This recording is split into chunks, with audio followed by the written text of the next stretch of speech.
Okay. Hello, everybody. Welcome to the Henry George School.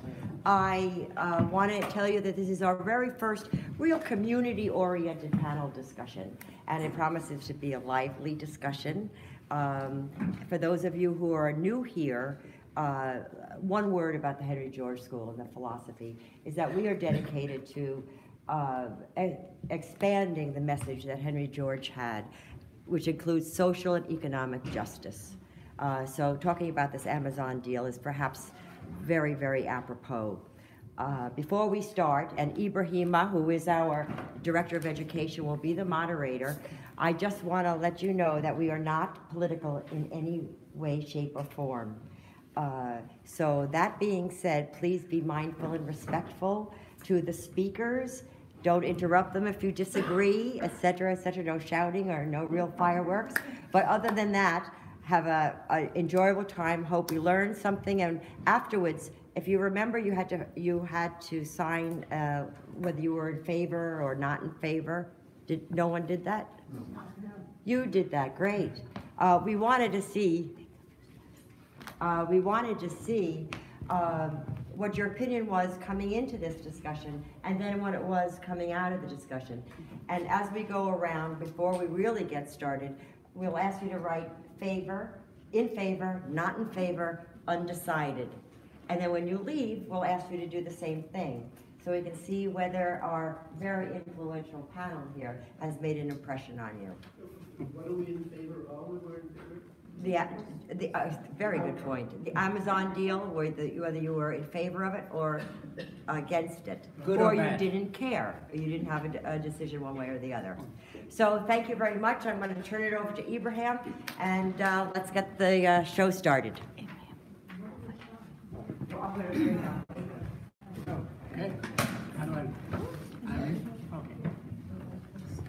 You good? Sorry. And I guess we'll use the mic. Sure, I could use the mic. And if you can't hear, raise your hand. Let me know. I'll just tweak it a little bit. So, good evening, ladies and gentlemen. So, joining us today to discuss the Amazon decision to pull out of its deal, we have a distinguished group of 5 panelists. We have a diversity that was intentional so that we can accommodate all kinds of views and have a lively discussion. So we have Jeff Previdi, who will provide a cost-benefit analysis from a credit and risk management perspective. And next to Jeff, we have Denise Favreau, who is a real estate insider. And Denise will be looking at it from the viewpoint of our industry, but also from the overall impact in the economy of the city and the state. And we have Dee Raymond from Queens Anti-Gentrification League. Dee will highlight the potential displacement effect of the deal and the other social impacts, negative social impacts, such as rising rents and gentrification. And we have Bridget Fisher, right in the back there, from the New School. She co-authored a study that was recently quoted in the New York Times. Excuse me, could you speak a little louder and stand up? Okay. I think the mic is not working. Okay. How is it now? Okay. Thanks. So Bridget will approach the problem from the standpoint of corporate welfare, and she will draw some parallels between the failed Amazon deal and the successful Hudson Yard deal. And finally, we have Mari Rollins. Mari is a civil engineer. He also chairs the education committee here at the Henry George School of Social Science, and he will present the George's view and ask what could have been done to save the deal and highlight some lessons for the future. So before I hand it over to Jeff, I would like to make a little reminder of what Susie had just said. We are not a political organizations, we don't take sides, so we just want to have a lively conversation, respectful of other people's view. Thank you very much. So the floor is yours, Jeff. Thank you. Q&A after? Yes, we will have a Q&A. So the way we want to proceed is we're going to let the panelists express their views, and then maybe I'll make 1 or 2 comments, and then we will hand it over to the audience so you could ask as many questions as you want. Thank you. All right, thanks. Thanks, Ibrahim. I am Jeff Providi. I come at this issue from a long career in municipal credit analysis and governmental accounting. So guess what I'm going to talk to you about for a couple of minutes, credit analysis and governmental accounting. So for me, I'm not going to be advocating for one side or another. I'm going to be advocating for information and the need to have sufficient and proper information before deciding whether to take a side. So two elements I'm going to talk to you about are transparency and analysis. So as far as transparency, one of the things that's interesting is the Amazon deal and other deals like it throughout the country are gaining more attention because of some changes, recent changes to governmental accounting.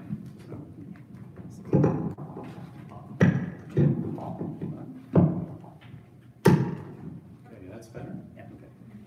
So there's an organization, which you probably all know, called the Governmental Accounting Standards Board. They actually set generally accepted accounting principles for state and local governments in the U.S. And recently they put out a statement called GASB 77 on tax abatement disclosures. So prior to this point, it was really hard, right, to understand what governments, what transactions governments were actually entering into, because the governments really weren't required anywhere in a sort of standard format to disclose that. Maybe you as a citizen could try to do a Freedom of Information Act request and spend months and months and months of your time trying to get the information, but there was no easy way to get this information. And that all changed with GASB 77. That only became effective for governments with their financial statements starting December 31st of 2016. So it's quite a recent standard. And what the Governmental Accounting Standard Board said is that tax abatements are a form of tax expenditures. So when you think of tax expenditures, you think of things like tax exemptions and tax deductions. It was focused on tax abatements. And they said they had three characteristics. One, they were part of economic development programs. Two, they reduced tax revenues, as opposed to reducing user charges or something like that. And three, there is an agreement with an entity. So it's not a general thing, there is an actual specific agreement with an entity that the government enters into. And so if a government had that, they had to now disclose in their annual financial statements what are the agreements that they enter into, and give a description of what that agreement is, what its purpose is, what its contours are, how is it supposed to work. And they're also supposed to give disclosures about agreements that other governments enter into in their behalf. So for example, states will enter into agreements that affect local government tax revenues. Now the local government's required to disclose what those agreements are and what the effect that it has on the local government's tax collections. And so this increased level of transparency has really affected a sea change, I think, from my perspective, in the level of interest and the public policy discussions that are going on now across the country, because now people are informed about what these agreements are that are being entered into, what their cost is, who they're being entered into with. So that's the transparency part. The analysis part is tough from a perspective of a former credit analyst. And now analyzing these agreements is difficult because you need to understand what effect they're having on the company that you're entering into. In other words, would they not relocate here but for that agreement, right? So I think in the case of Amazon, what we'll hear tonight is it's pretty clear Amazon was making this a big part of what their relocation decision is. But if you think of other entities, and particularly entities that may want to be retained by the government, in other words, not leave, then it's much more difficult to figure out, is that tax abatement that's being granted the reason why they're staying, or the reason why they're coming?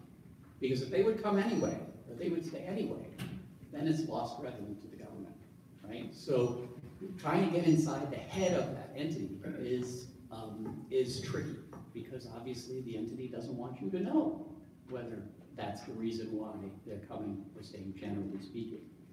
And then will they offer that incentive only to entities whose decision will be affected? And generally the answer to that question is no. But if the government could have that information, that would make their decision making that much better.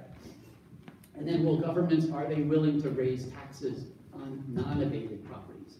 So say if the government doesn't negotiate a good deal, and there are costs involved to the government, say to provide services, and the agreement doesn't pan out as they expect, is that government willing now to raise taxes on other non-abated properties in order to pay for the costs of the abated property? So these are all difficult decisions, and also the assumptions that are made in determining the costs and values of these agreements. So you'll hear a lot tonight about numbers bandied about, particularly with Amazon, in terms of how much economic activity would the Amazon deal actually generate, how much were the tax abatements that the New York City and New York State were going to give to Amazon. These costs are based on a lot of assumptions, right? And so digging into those assumptions and figuring out, are those valid assumptions? Are the economic multipliers that they use, are the assumptions of economic activity, is that effective? Is that accurate? That's very, very difficult. And then also the costs of having an entity such as Amazon come. There are costs involved in the direct site access, right? That you have to provide services to allow site access. Exciting stuff like sewers and streetlights and sidewalks, right? That cost money.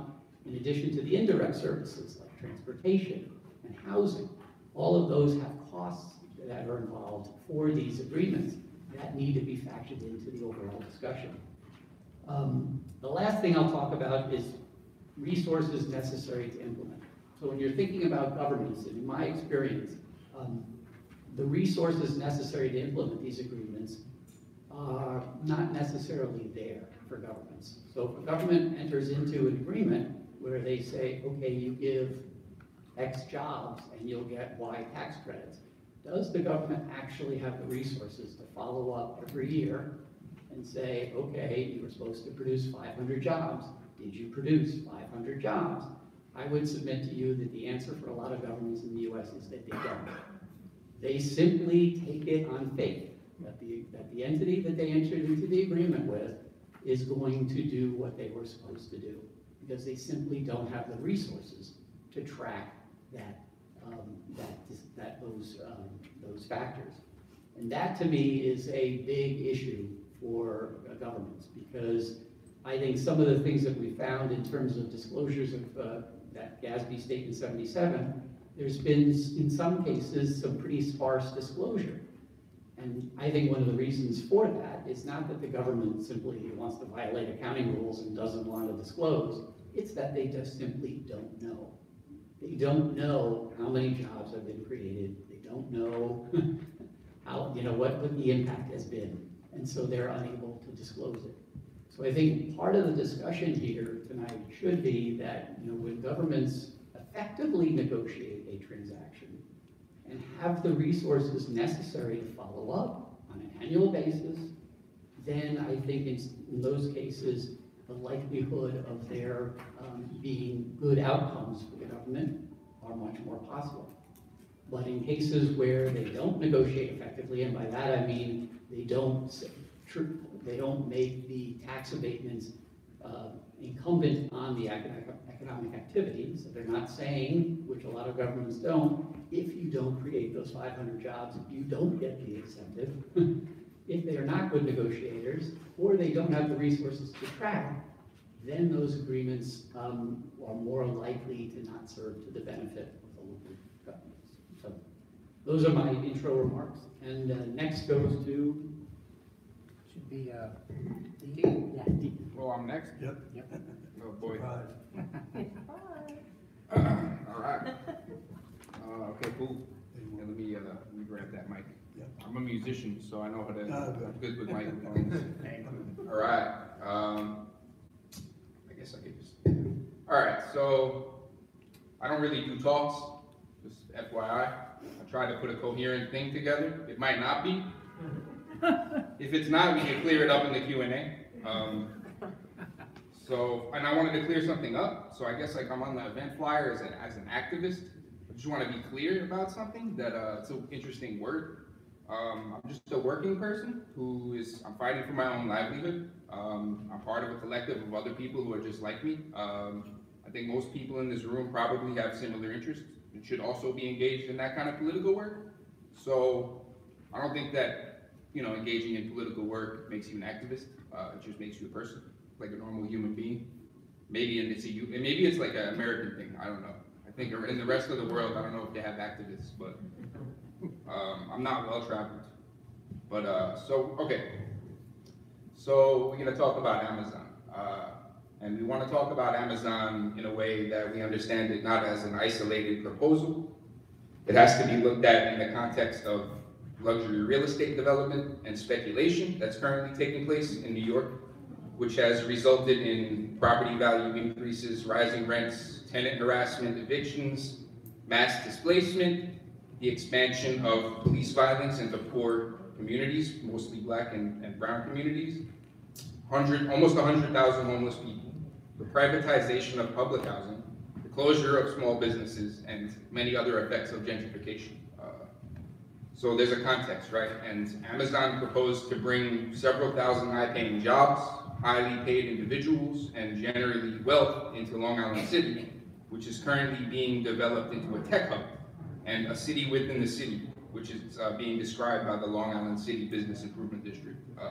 So Amazon has to be understood in this context, not just as like an isolated proposal that's going to do a thing. You know, it's part of a very broad thing that's happening. And so all these other discussions about economics and all these things, I don't mean to say that, you know, these things don't matter, but a lot of these discussions can be very much irrelevant when it comes to the daily lives of working people who pay taxes and rent. Whether or not, you know, economic growth is happening generally doesn't really matter when you got to buy milk, right? So, and this even includes small business owners and even small landlords. It's not just about people like me.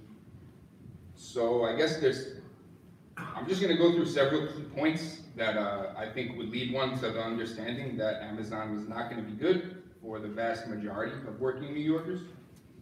So let's go through these points. Number one, almost every development project in the history of the city has been an upward redistribution of wealth and a justification for displacement. Talk about anything that Robert Moses did, talk about the policy of redlining, Atlantic Yards, whatever.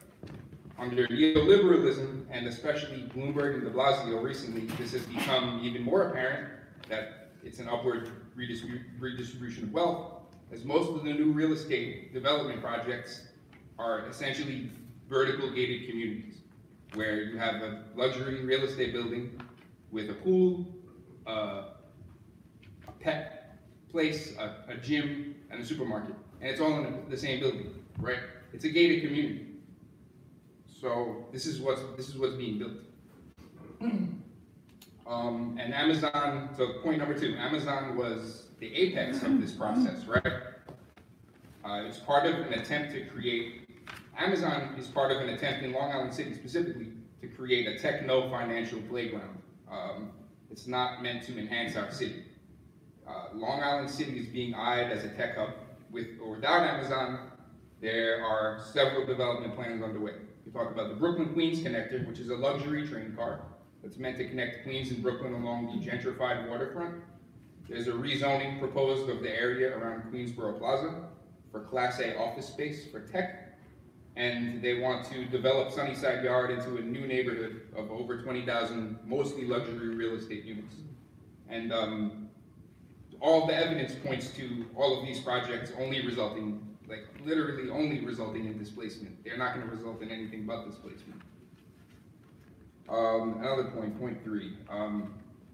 We got to talk about the amount of high-paying jobs coming with Amazon and what that means, right? That means thousands of high-paid people moving in, right? And it's not to be misunderstood as a problem with individuals moving into the city or moving into Queens. It's not about like, oh, a rich person moved here, I don't like him. That's not what this is about. So just to get that clear, because people think that's what it is. The point is that when a massive amount of wealth is moved into a place, it necessarily has a negative effect on the people that already live there, right? And that's particularly in the form of rising rents. Okay, so let's go to the next point, and we can like break this down to a formula. Not like a professional economic formula, but more like a normal person formula. It's still real, it's still true though. So it's a simple formula for what happens when wealth is brought into a neighborhood. And it goes beyond the kind of arguments that are made for whether or not a development should take place or not, or some kind of project, right?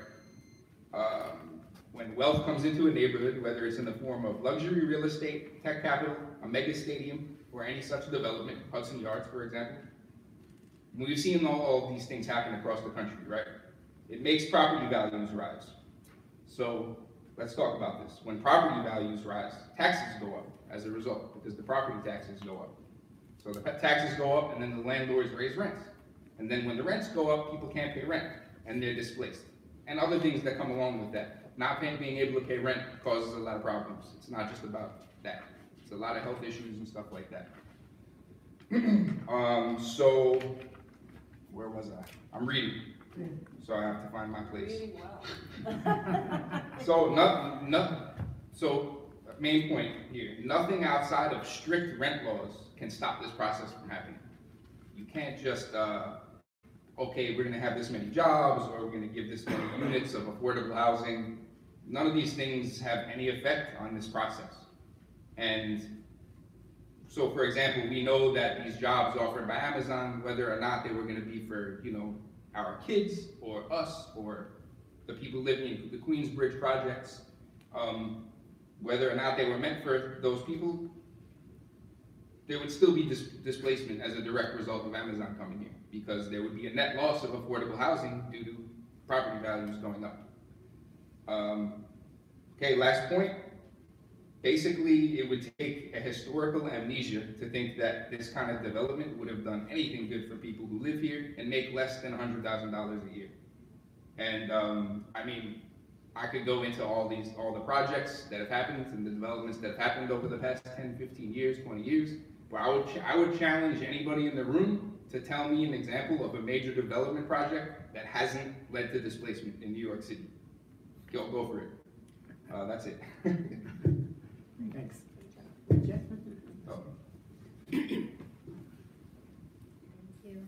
Thanks. Well, I'm happy to go after Dee, who made it cool to read. So I'm gonna keep my notes here. So my name is Bridget Fisher. I'm from the New School. I work at the Schwartz Center for Economic Policy Analysis. I'm a public policy researcher, and I recently spent the last few years doing a deep dive into the financing behind the Hudson Yards project. So that work necessarily included a lot of research on subsidies, because subsidies are a huge part of the Hudson Yards project. So I'm going to share a little bit about subsidies, and then do some comparisons between the Hudson Yards and the Amazon projects, and try to draw some lessons learned from that. Where I want to start is with the question of, do subsidies to private businesses work? I think there's the strange thing to me is that there's actually a long documented history of research by economists that show that subsidies do not work. They have shown to have little to no impact on jobs, economic growth, or poverty. And rather than cause economic growth, now I'm using the word cause, not be correlated with, or happen at the same time, or be confused with, or any of those other words, but actually directly cause economic growth. What they have been proven to do is to create a race to the bottom between city and states who are competing with each other for economic development projects. In Hudson Yards, when the project was being debated and passed, they included large subsidies for developers.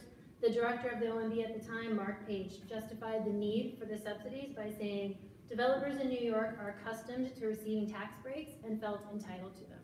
This is the only justification on record for the inclusion of subsidies for developers in that project, rather than documented evidence on economic growth that was going to be resulting from them. Second, subsidies pay companies to do what they would have done anyway. Third, they play the smallest decision in the smallest role in location decisions. Just to exemplify, in the Amazon deal, HQ2, the cities making the biggest known subsidy offers did not win the deal. Montgomery County in Maryland was ready to give Amazon $8.5 billion. St. Louis was ready to give $7.3 billion, and Newark came in at $7 billion, which you could say is part of the regional economy of the city. So you can see those numbers are much higher. Next, subsidies are often known to poach economic activity from one neighborhood to another rather than create new economic activity. This is not so much in the case of Amazon, which would be bringing new business outside the city to New York. It's very much evident in Hudson Yards, whose tenants have just moved from Midtown, basically. But it's just, I include it because it's one of the consequences of subsidies. They also deplete state and local funds to provide needed services. Jeff alluded to this when he was talking about whether or not subsidies would, I mean, if you're giving public tax dollars to a private entity, then the public coffers have to go and backfill those expenses that pick up people's trash, that like build schools and provide education for our kids, all those expenses. Last, subsidies usually do not contain clawback requirements if economic development promises don't materialize. Only a few are tied to performance standards. You can see this in Wisconsin. Former Governor Scott Walker awarded $4.8 billion to Foxconn Technology in 2017 to build one factory in the state, which cost them $220,000 per job. Now, 2 years later, the number of jobs created has been revised downward, and Foxconn recently admitted that they might never manufacture anything in Wisconsin. Yes. So this is especially true for all these things, are especially true for opportunity zones, which is one of the things I'm sure you've all heard, that Long Island City is in an opportunity zone, of this idea if you take an impoverished area that is impoverished according to certain measures, and then you add on tax breaks and a lot of deregulation, that this will bring in business. There was a lot of debate as to why Long Island City was included on this list, which has a growing economy. This idea originated from Margaret Thatcher in the UK, just to let you know where it came from historically, and was later adopted in the United States by Reagan, President Reagan, under Jack Kemp, and has been proven over and over. It's gone through many formations on both sides of the pond to see if economic activity was going to result from these deregulated, heavily tax subsidized zones, and have been proven to not work. One professor called them a zombie policy because it lingers despite evidence that it doesn't work. So my question is, why do these zombie policies continue to exist? Why do we continue to implement tax breaks even though we have a lot of documentation? I'm using tax breaks very broadly. There's a lot of different forms of tax breaks. The Hudson Yards and Amazon are very different, but just using them broadly, we've seen that these policies don't work, yet they continue to be implemented in public policy decisions over and over and over. Economic development, now I want to move on to talk about transparency, because I'm going to echo Jeff a little bit in the importance of transparency, and I think that Amazon is a really good example of the power of transparency, which might sound a little weird because not that many people associate the HQ2 process with transparency, since it certainly didn't start out that way. But as a public policy researcher who dug into Hudson Yards, I'll tell you that these things are not easy to find. I think that that's one of the main problems, is that it's really hard to understand, it's really hard to find, it's really hard to document. Also, Jeff mentioned that it's hard to have the resources to be, even at the government level, to be able to go in and do this. And here's where I want to talk a little bit about Hudson Yards, because there's a great comparison here in the fact that, so Hudson Yards, I'm sure you all know, just opened this month to great fanfare. It's these huge, beautiful buildings that are on the west side, just on the other side of town if you haven't seen it yet. And my work documented the public cost of the project. The strange thing about it, the strange thing is the public cost, which is like roughly $6 billion worth of investment. 3.5 billion was the original investment promised for that community, but there was $2.2 billion worth of surprise costs that accumulated over the years, over half of which is the subsidies to developers. But the interesting part about it is that this project was sold to the public as being self-financing, and that has to do with the financing mechanism that is used to pay for it, and it's something that I would say works largely in theory rather than in practice, because it's called tax increment financing. It's a very different vehicle than Amazon, but it allows people to say it's self-financing. And to me, I think this obscures the debate about how much money is being spent on public projects. In the case of Hudson Yards, it made it sound like it was free, right? Who wouldn't support something that's self-financing? Like, it sounds like it's free. I'm like, okay, I think a commercial office development on the west side is great if it's gonna be free, but if you're telling me it's gonna compete with $2.2 billion worth of cost that could go to something else, I'm gonna dig in a little bit more. I'm gonna ask some more questions. So this is where I think that the comparison comes in with Amazon. So even though the process for HQ2 and city's applications was incredibly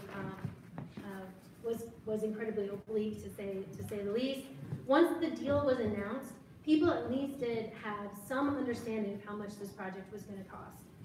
I think that the numbers, the subsidy levels were found to be low, undervalued. Some of them were not estimated at all. But it's sad to say that that's actually a lot of information in the idea of the transparency of subsidies going into a project. So my thesis is that one of the reasons why Hudson Yards, we never questioned the cost is because we didn't know them going in. And in Amazon, we had an idea of how large the cost was going to be. And even though the cost that seems to be generally accepted is about $3 billion, which is a huge number, it's still, which is I think the floor, it's going to be would have been the floor of how much that would have cost. But still, people had an opportunity to say, okay, $3 billion is a huge number. What do we want to do with $3 billion?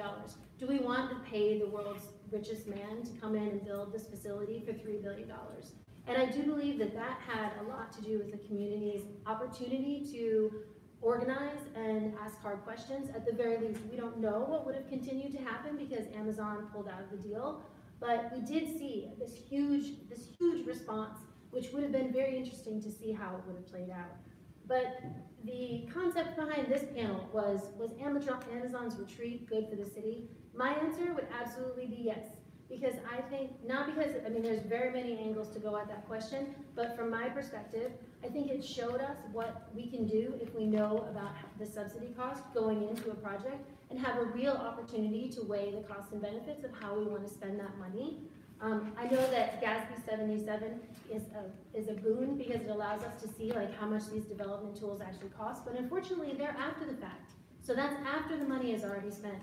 And I just think this is could be an empowering moment for New Yorkers to demand more and to say, I need to know upfront what's really happening and have more resources, promote more public resources to defining what those costs are going to be before we make the decision to proceed. So thank you. Marty?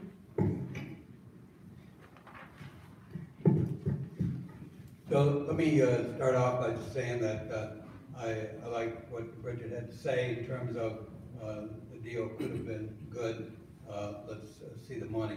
I guess the way I'd like to have you understand my point of view is that I may like something at $30,000, but not at 60. So that's kind of the summing up what I'm about to say. But I'm giving the position of what Henry George might have said under a similar situation. And what I'm going to do is give a little introduction and then read something that spells out very precisely Henry George's position in economic development. With homage to a safecracker's craft, I must read the following paragraphs to give a precise context for understanding George's analysis of the Amazon deal. The remedy for increasing level of poverty amidst wealth from industrial progress is advancing a more equal distribution of wealth. Henry George's primary target was private property and land. Now this is not private property upon land, but the land itself. Those who monopolize land by keeping others from enjoying it owe a fee to society for their exclusive use. This fee is ground rent, the locational value, not because of what is built on any particular land parcel, but because vast public investments have been made that improve each particular parcel. These investments include transit, police, education, public health, parks, power, water supply, communications, all those kind of things. By not collecting 100% of this ground rent, we are all made poorer because other sources of revenue must be tapped to make up for what is not being collected, such as personal property tax and business taxes. So taking wealth from labor and capital means less income for each, and an unproductive waste of resources, concurrent with a free rider theft of resources by the landowner who pays much less than the 100% of the ground rent attributable to her or his land possession. This is where poverty breeds, not because of what society does, but what society fails to do. So that's a statement of what Henry George's position might have been. You get an idea of what he called the single tax. And I'm going to critique whether the single tax idea was applicable in this case. So the Georgist approach has been expressed throughout the world. You can see situations in Singapore, Hong Kong, Tokyo, the Netherlands, even in New York City, if you wanted to ask me in the Q&A, where the power of the landowners dominate politics. Two techniques have been used successfully to diminish the adverse outcomes. And I'm going to talk a little bit about this. Public land leasing and community land trusts. So let's look at the MOU, the Memorandum of Agreement that was signed, because this is where you get to understand what was actually negotiated in this deal. So November 12, 2018, you had a 16-page agreement between Amazon, the state, and the city. And then a day later, you had a 8-page press release from the New York State. So there's confusion about what the incentives were. And if you, there's no doubt that Amazon was going to spend $3.69 billion, that's the number. But the public incentives were reported as $1.7 billion. That's what's in Appendix A, or Appendix C. Depending on the 25,000 jobs that would be created by 2028. If the conditions hold, there was an additional 15,000 jobs to make it up to 40,000. Now, if the same conditions hold true, that would add another 1.8 billion to that 1.7, but it doesn't really spell that out in the information. And that was to bring those jobs up to 2034. So if you add the 1.7, 1.8, you're up to 3.5 billion for the incentives. Now there was, I guess, I was thinking about the word piddly, but 0.85 billion over 99 years was going to fund an infrastructure fund where half would go to the community and half would go to the state's general fund. The question, it's questionable about the New York State requiring private properties, and they were going to acquire private properties and then give them to Amazon after they received a certificate of occupancy. And this is the main anti-Georgist point that I want to make, that questionable in this deal. It's the idea that there's properties out there in this footprint, New York State acquired them and they're going to turn them over to Amazon. Now there is a Department of Education property there where they're going to get 2.1 billion over 99 years for its property. Question is that a good deal? Should there be more? I mean, that's a long time, 99 years. Now, public property could be reconfigured by the Amazon State and City agreement. So here's another loophole, that potential out there is that the agreement said that in the future we can take these public properties and reconfigure it. There's other minor incentives, really not going to talk about today, like some job training in public housing. I think what's clear is that New York City did not engage the Long Island community in, and the elected officials in this MOU. If they did, there would have been a response to all the elected officials and community people talking about this issue. Now, the press release talked about 27.5 billion in tax revenue, where half would go to the state, half to the city, over 25 years. And the press release talks about a 900% return on investment. So to be true, the incentive would have to be 3.1 billion.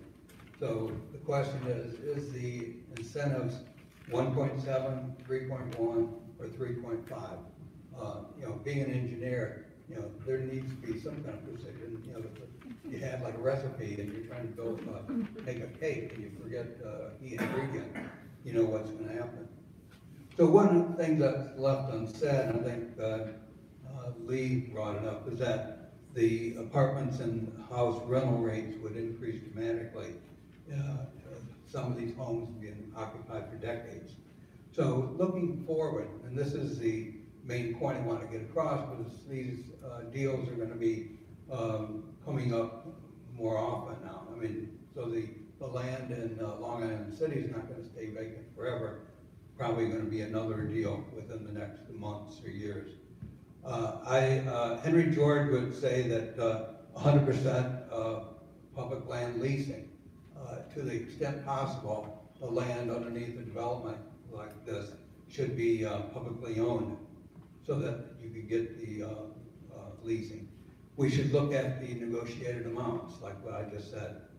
And one of the main points is that Amazon is a tech company, so why should we allow Amazon to become a land speculator when we don't have to? We have a ability to negotiate, so there's no reason to allow that. So New York City must reap the continuous flow of wealth due to its decisions, and that's the public policy aspect.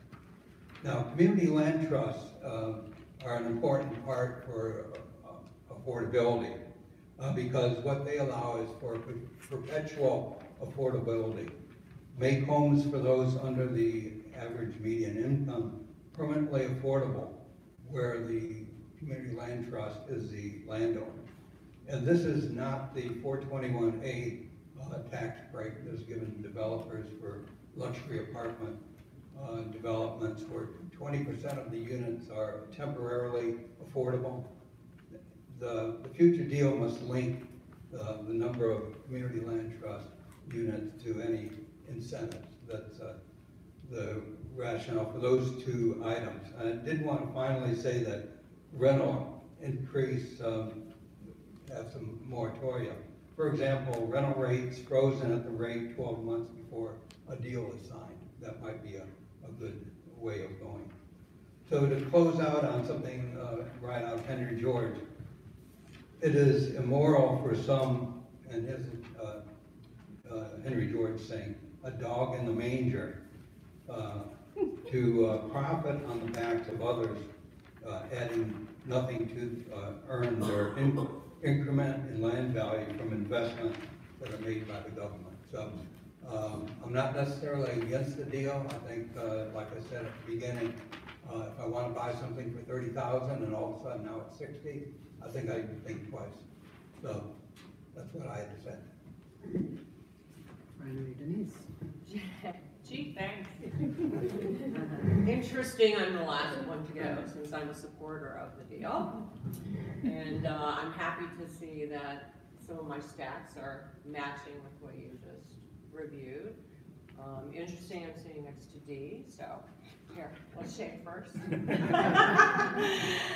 I think it's interesting because it was great for me to actually hear Dee and Bridget's perspectives because they were actually looking at it in a broader sense. So I'm really zeroing in on the Amazon deal.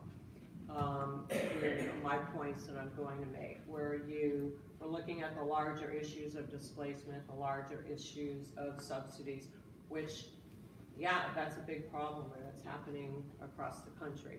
But in terms of just zeroing in on the Amazon deal, I wanted to make some points, and I'm sure you'll have some questions about it. First of all, I'm with the real estate industry. I work for a Corcoran Group, and it's no secret that the real estate industry was giddy over this Amazon's arrival into Long Island City. Full disclosure, we couldn't have been more excited. The whole industry was excited, including the construction industry. I'm going to read from my notes as well because I don't want to miss any points, and I have a lot of stats. So, you know, I'll interact this way, and I've got my giant type, so don't get scared. I'm not publishing a book here. It's my giant type because I don't want to look like Chuck Schumer. So we'll give this a whirl. So first of all, beyond the real estate industry's self-serving response, there was actually real broad community support, despite the perception that there wasn't. Based on a recent Siena College poll that actually was just released last week, 67% of New Yorkers said that Amazon canceling the HQ2 plans for Long Island City was bad for the city and state. And 61% said they'd support Amazon receiving up to $3 billion in incentives. This is incentives. It's not like we're giving them $3 billion to spend. It's tax incentives. So it's not like you can take $3 billion and spend it somewhere else and put it somewhere, point it to another direction. These are just tax breaks that they're getting. So 61% said they'd support Amazon receiving up to $3 billion in incentives to create 25,000 jobs if Amazon reconsidered its decision. Now, I don't think they are reconsidering. I don't think they are coming back. Certainly a lot of talks that I've had with real estate insiders, it doesn't seem like that's going to be the case. But the support was there in this poll that came out last week. Now, personally, as a real estate broker, and also as a Henry George enthusiast, who likely, I think, would have approved of this deal to increase jobs and land value, I agree that this was a great deal for New York City, and the fact that we lost it is really detrimental to the city and state. So I'm glad to have a chance to explain my point of view. First, I want to review what the major issues were from those who opposed the deal, as I saw it and as my industry colleagues saw it. First, why should New York City give Amazon, one of the richest companies in the world, $3 billion in tax breaks? Secondly, the gentrification of Long Island City, important point. Also, Amazon's opposition to unions, and also that the deal process was not handled properly by Governor Cuomo and Mayor de Blasio. So I want to address each of those points. Those to me were the four main issues about the opposing this deal. So first, let's talk about the tax breaks. $3 billion in tax breaks is a sound investment incentive for what New York City would have gotten in return. Why? First of all, the incentives, which actually started at $1.5 billion, had to be earned through job creation of up to 40,000 jobs. This was a performance-based incentive plan. We weren't just handing, the city was not just handing Amazon $3 billion. They had to earn it, and they had to earn it over years. Now, there was a guarantee of $1.5 billion for 25,000 jobs created in the first decade. So that was the guarantee. Far cry from $6 billion going to Hudson Yards, which personally I can't even hang out at Hudson Yards. I visited it recently and I can't afford to be there. Shocking. So only half of these jobs were forecasted to be tech jobs. That's important as well, high-paying tech jobs. The remaining 12,500 plus jobs were in areas of administration, maintenance, employee services, providing a wide variety of job opportunities for the local community. So it wasn't that we were having 25,000 high-paid tech people descending on the city. And actually also the hope was that a lot of those, even those tech jobs, would be taken by existing residents. I think there was a big fear that we were going to have all these new people coming to New York City and stressing our already stressed infrastructure. That was not the case either. That was a misunderstanding. And I think that, to Marty's point earlier, I think that a lot of people didn't really understand the structure of this deal.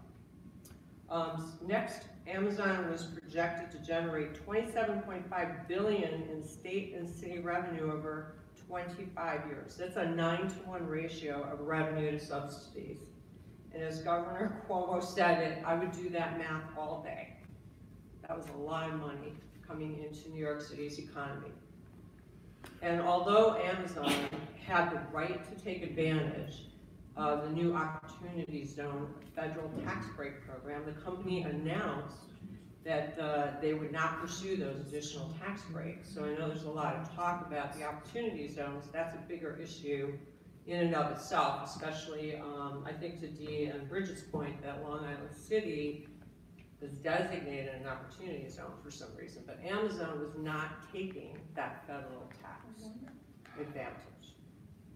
So that, again, was reported in the press and reported in Bloomberg, but I think a lot of people missed that, so they just saw a lot of greed. They were just seeing Amazon being very greedy and taking locally as well as federally. Also, Amazon HQ2 had brought thousands of employees, estimated $4 billion in wages over 25 years. I checked that stat several times. And those employees ready to boost the Long Island City and Queens local economy with a lot of different services. Sorry, let me get that.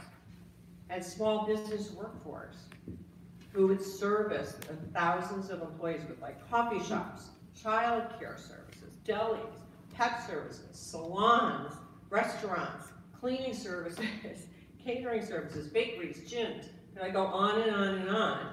It wasn't just about Amazon, it was about benefiting the entire city and the entire community and giving a boost to small businesses and lots of variety of workers. This isn't just about tech and expensive tech people.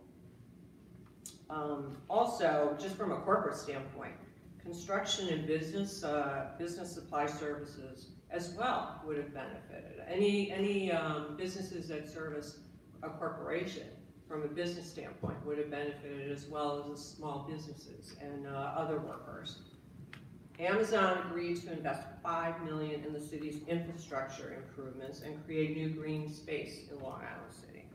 Amazon pledged to donate a site for a new Long Island City primary or intermediary public school. More jobs for local teachers. Again, creating more jobs beyond Amazon itself. Amazon committed to utilizing the city's pilot program, a payment in lieu of taxes, estimated at $650 million over 4 decades to fund local infrastructure needs, sidewalk repairs, street repairs, and that spending would have been decided upon via community engagement.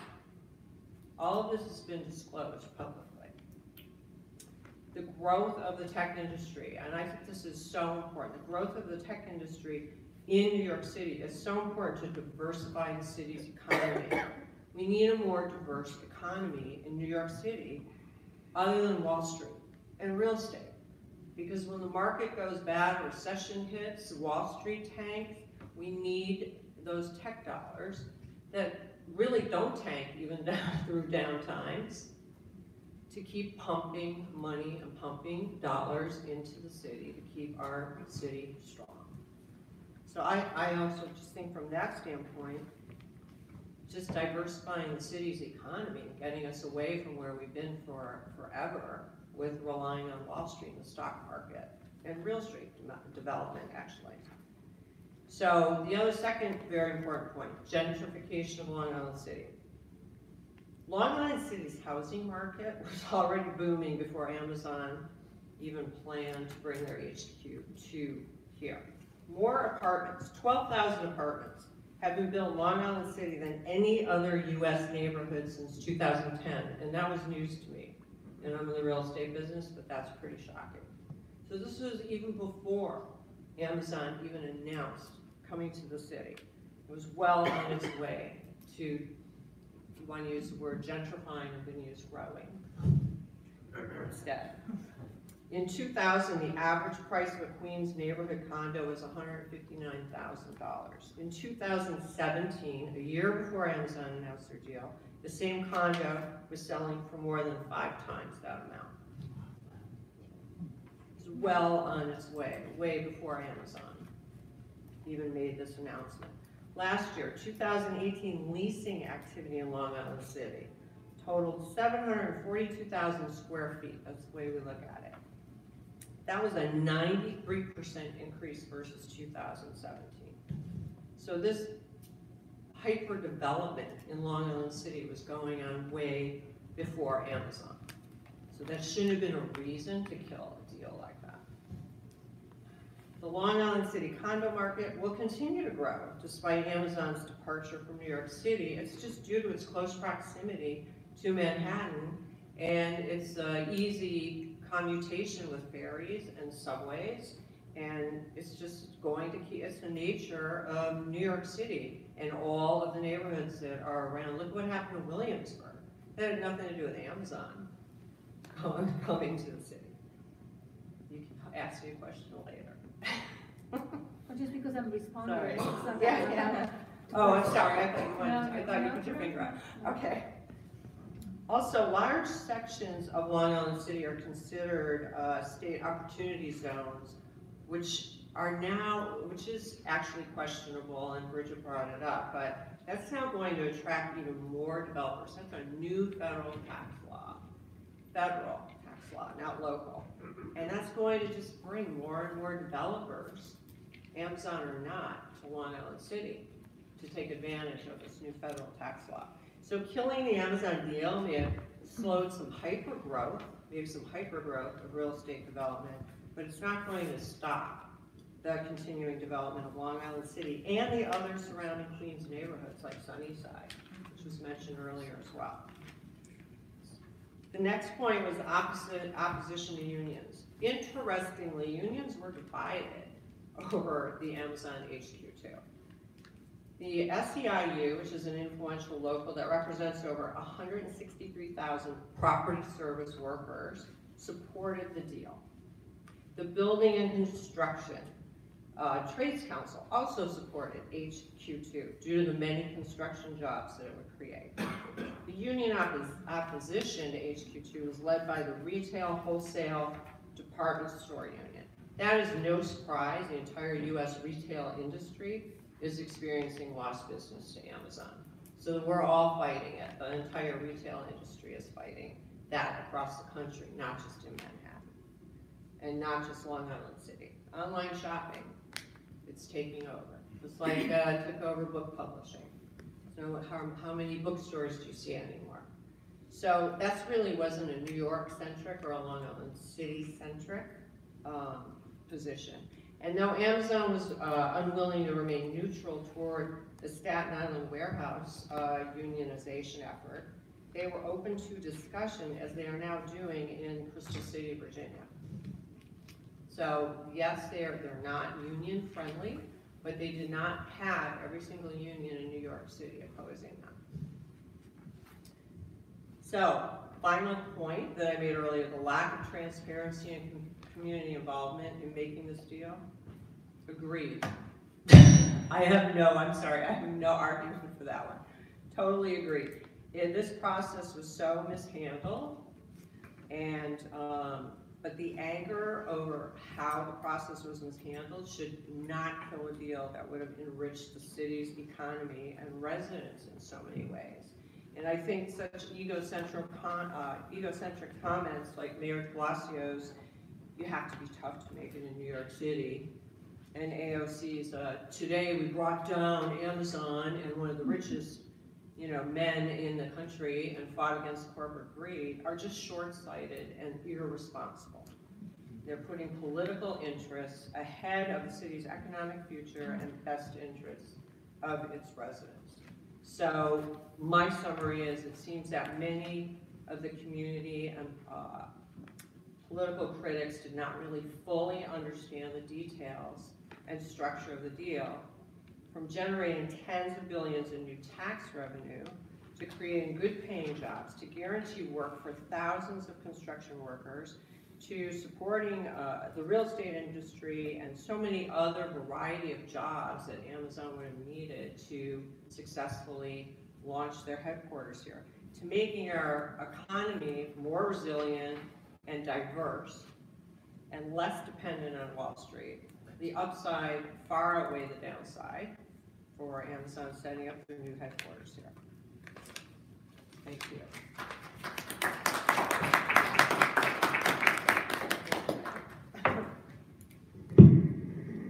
Thank you very much. I think we had some very nice viewpoints. I'm going to start with D. it looks like the gist of your argument is the job creation and the growth narrative basically were hacked, and to the point where people fail to see the wider social cost of the deal, right? Yes. So, Correct. would you have been supportive if there were some social clauses that were built into the agreement? Would you have been, taken a different stance? For example, supportive? Well, no. Great. Because, well, for the most part, most agreements, most community agreements that are made are not on it anyway. But let's say that they were, they wouldn't make a deal if that was the case, right? So it's like, why even, discuss it? Well, the reason why I'm bringing it up is, based on what I heard from Denise and from other participants as well. Oh, sorry. The reason why I'm asking Is it looks like there was a problem with the information. Right. There was Yeah. not only miscommunication, but there was also misunderstanding. Well, like, I think there was this comment that Denise made about service economy jobs being added and that not being included in the benefit. I just want to say that I don't think that low-income, working-class people benefit from serving rich people in cafes. That's not a benefit. I don't think that should be considered a benefit, that I could work in a cafe. I don't know anyone who could benefit from working in a cafe. But that's not. It's actually like it's a negative thing, working in the service industry. That's I believe just one example. There are also jobs that were being created according to some estimates. I don't know how accurate it is. Besides the jobs that Amazon proper is going to be providing, there are almost 80,000 other jobs that were going to be created, a multiplier effect.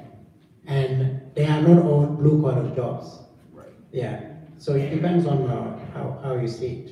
But anyway, I don't want to monopolize it. So Can I say one more thing? Sure. Real quick? Yeah. I have to, I'm sorry. That's all It right. has to do with that poll, the Siena College poll, because there's this poll that Siena College conducted.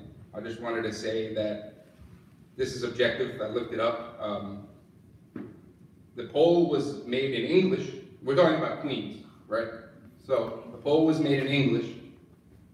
It was conducted in English to 700, this is New York City, New York State registered voters.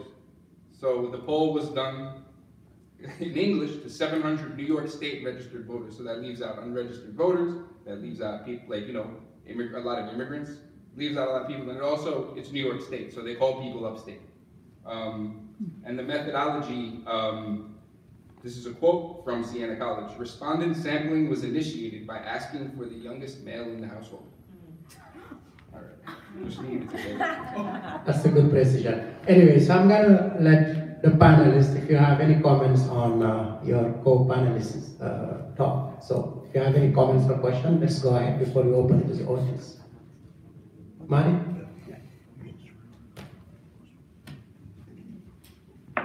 I guess we'll never know why things are so untransparent.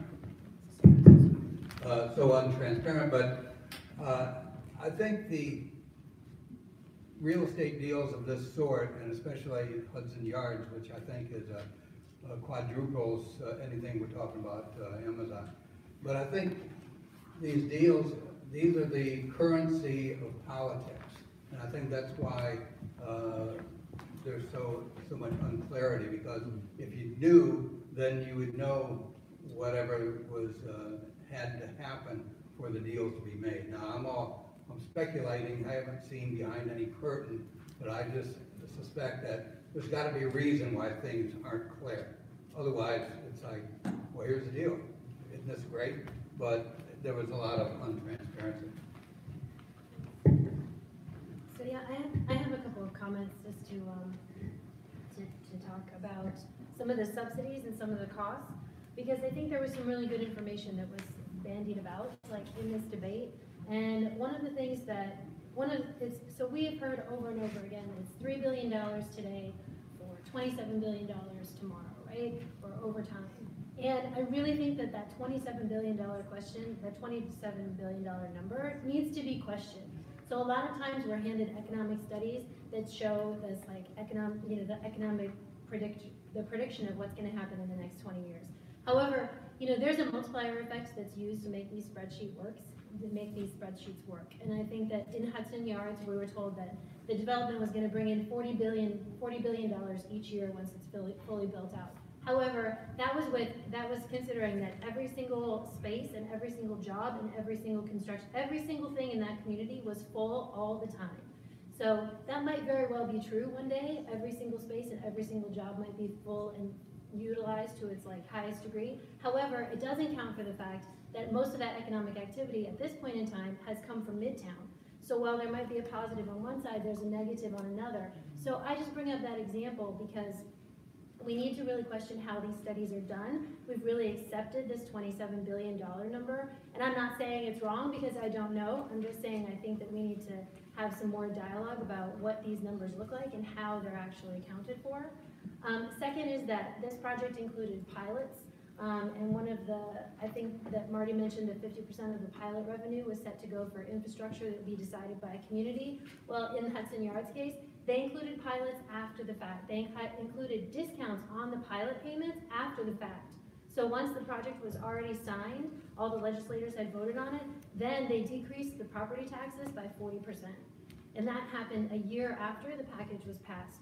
So I don't know what this situation would be, but that pilot number might have been significantly lower in order to further incentivize Amazon coming here. In the case of Hudson Yards, that agreement was made behind the scenes when the package was passed, but didn't come to light until a year later. So the way that these things actually work in implementation is what I'm trying to highlight, because all these promises are made, but what do these numbers really mean? For example, it's also been said, it's very true that this is a performance-based subsidy package, which I think is absolutely a good thing, and we definitely need to see more of that. This is not a standard across the country. So I have said one good thing about the project. The other number we've heard is the 25,000 jobs, 25,000 to 40,000 jobs. However, Amazon claims that based on the subsidy package, these jobs were going to cost $48,000 each. Basically, New Yorkers would be paying $48,000 for each one of these jobs. Well, Good Jobs First, which is a good government nonprofit that tracks subsidies, estimated this at $112,000 per job. So I'm not saying that jobs aren't going to be created. I'm just saying we should have a serious discussion about how much they're going to cost. The other point is that Jeff mentioned a but-for statement, and this is used a lot in economic development, that this project would not happen but for the incentives provided. However, this is also a product of market distortion, because basically Amazon had already set up the but-for before they even got here, because they asked every city in the United States to compete for their business. So if the number wasn't high enough and the package wasn't good enough, we knew they weren't going to come here. However, they had the market power to be able to do that. So they're not actually compete. They've set it up so that they're negotiating against themselves, which is a really good. That's the fight you want to be in. And the last thing is the diversification of the economy, because it happened just about the same time that Google decided to expand their office complex down in Chelsea quite significantly, and they did not ask for any tax subsidies, as far as I know. So I do think that diversification of the economy is a good thing to get away from the reliance on the fire industries. However, I don't think it has to be incentivized because of New York's strong economy and all that we have going for it.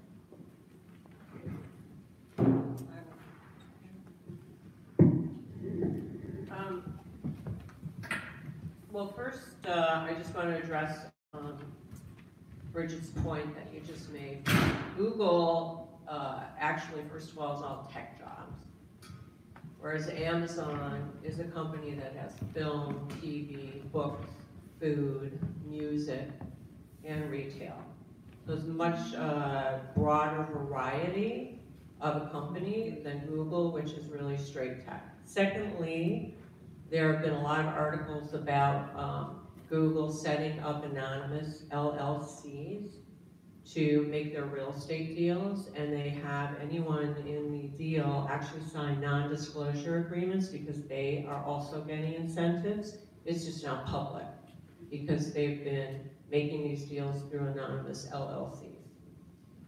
So, however, I'm glad they're expanding their footprint because yes, tech will really diversify our economy and get us away from that, just that Wall Street risk. that we have. Also, I thought it was interesting, Dee, that you made the comment about working in a cafe. I think there are a lot of people who are just so thrilled to be able to be hired and get a job.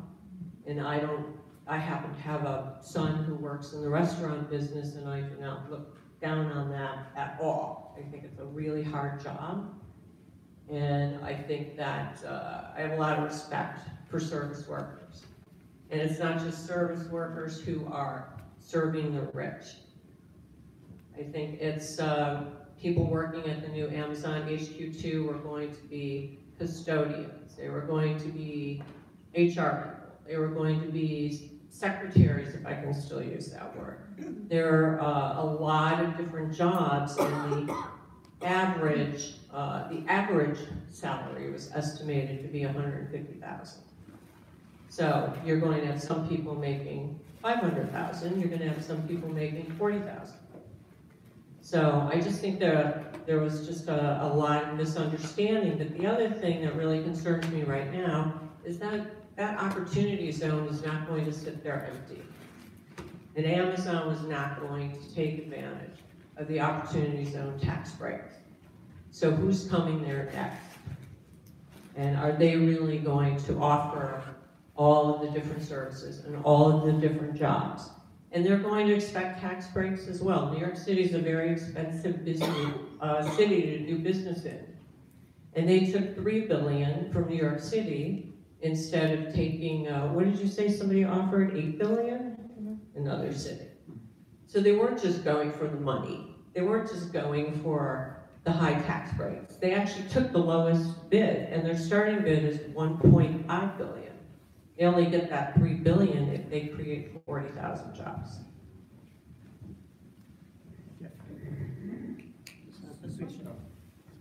The only point I'll make is something sort of following on just the one point Denise made, which is that one of the dangers from a governmental perspective is if you now enter into the negotiations like this that are very high profile, others are going to expect similar treatment.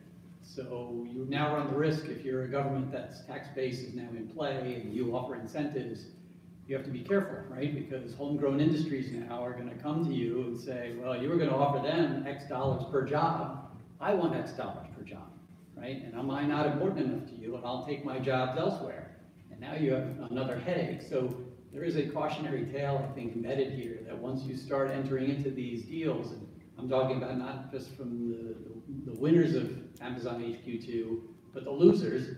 There are a lot of municipalities out there that have a lot of companies residing in there that offered pretty sizable incentives on a per job basis, that have a lot of companies now who are going to take that and you bet going to start negotiating with those municipalities and say, hey, what about us? And so now the municipality is going to have to deal with all of those issues and the worry, the concern, right, that not only will I not be attracting, but I won't be able to retain my businesses. And obviously, from a retention perspective, that also creates an economic development concern. Well, Mike, you have a... Yeah, before the Q&A, I wanted to make a point. Yeah, I think the point I was trying to make is that as far as being a Georgist economist, we're in favor of the economy growing, because how else are you going to get the ground rent that could go to the infrastructure of the schools and all the social adjustments that Henry George talked about so much that would benefit society.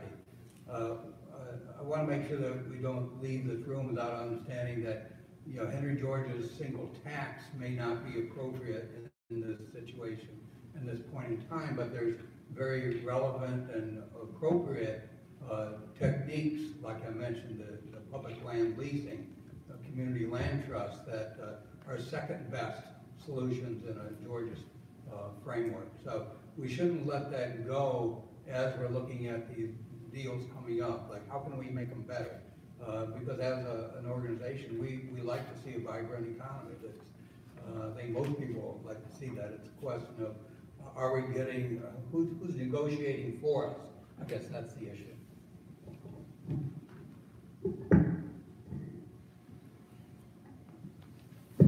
Thank you very much. So I believe we could now open it to the audience. Who's gonna go first? Thank you. Dedicated mic for the audience. Thank you, everybody, first of all. My question is like kind of simple, like, I'm sure you guys all know the new tax plan, the federal one that was just passed by the Trump administration. I believe for about like 30 to 40 years in the 90s, the largest expansion of the economy, the top tax rate was like 90% or something like that. So I'm having trouble understanding why instead of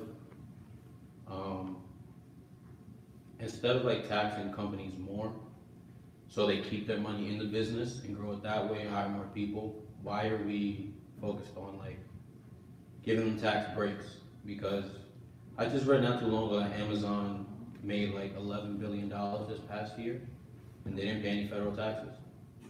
So if stuff like that is going on at the federal level, why is New York so concerned with giving this company tax breaks? Like wherever well, somebody answer that. I guess that's the question. Want to try that, Denise? Well, no, I, just looking now. Yes. Yeah, I agree with you.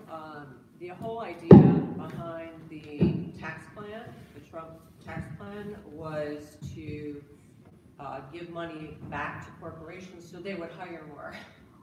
And so they would put more into, and it's not happening. What they're doing is taking that money and putting it to their bottom line so that their profits are propped up, so that their stock value goes up.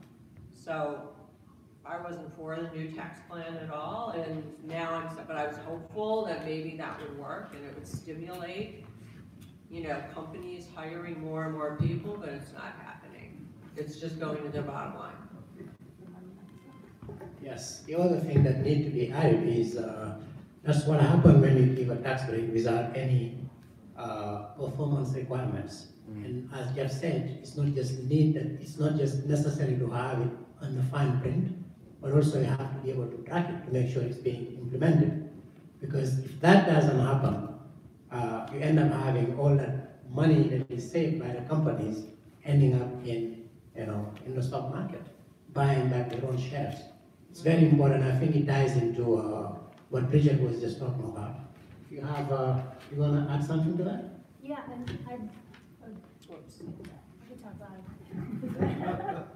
I mean, I think, like I said, there's a huge body of evidence to show that subsidies don't work. So when you continue to give money to private companies and they don't perform and they don't bring in what you expect them to bring in, you're going to have less money.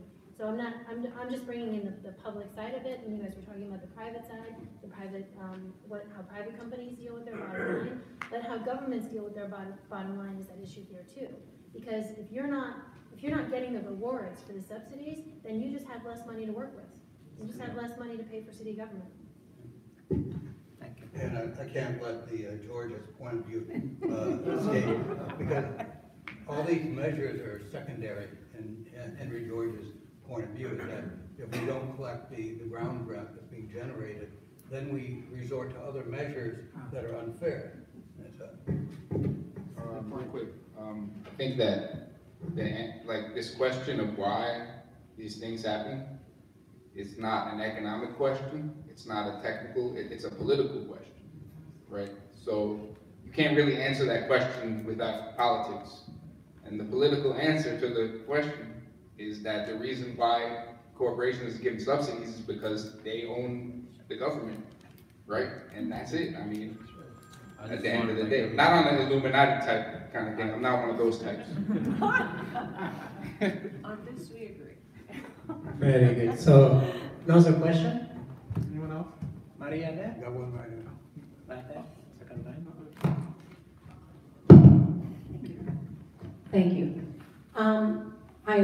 In the spirit of full disclosure, I live in Sunset Park. I've been there. So we are struggling with the Industry City request for a rezoning, and many of the issues that have been touched on here we're dealing with. I'm one of a number of people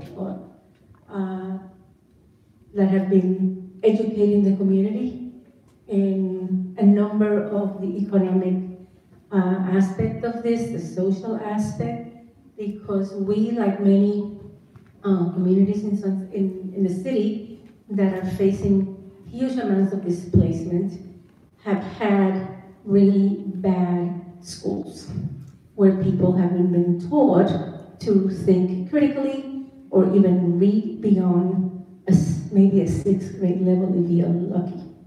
So let's put that at that's one of the huge challenges. And how do you get a community involved in a process such as this, when the process is, even for folks with graduate level studies, can be daunting. So, there's so many things that have been said here today that are touch points, but in the spirit of time,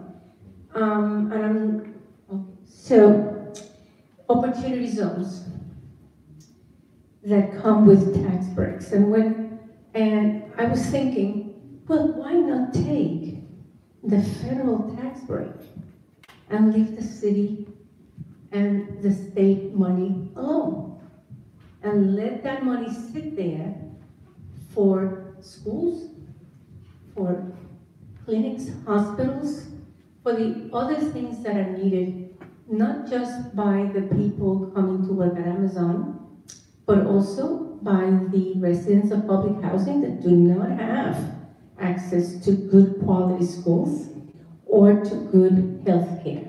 So that, I haven't been able to answer that.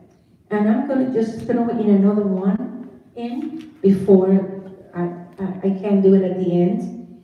And that is the